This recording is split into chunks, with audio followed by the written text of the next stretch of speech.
Доброволна регистрация по Закона за данъка върху добавената стойност е въпрос, който вълнува и касае всеки собственик на новорегистрирана компания или в момента му предстои да открие своята нова фирма.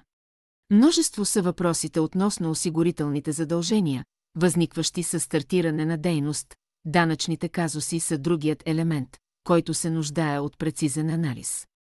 Всяко данъчно задължено лице с облагаем оборот 100 000 лева или повече за период не по-дълъг от последните 12 последователни месеца преди текущия месец е длъжно в 7-дневен срок от изтичането на данъчния период, през който е достигнало този оборот, да подаде заявление за регистрация по този закон.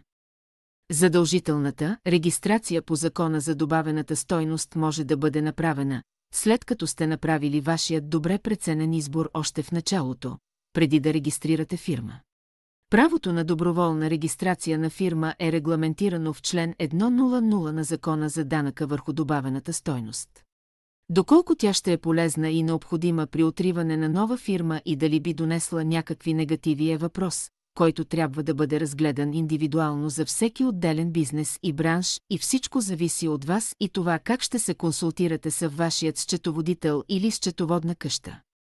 Ако вие ползвате или извършвате услуги от Европейският съюз, ще ви трябва регистрация по Закона за добавена стойност. Ако не можете да вземете решение, ще трябва да се консултирате с нас.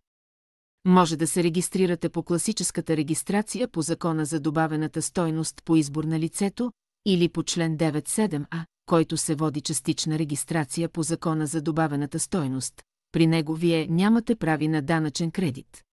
Но можете да ползвате или отдавате услуги към Европейският съюз, но ще трябва да си начислявате 20% данък добавена стойност към вашите приходи или разходи.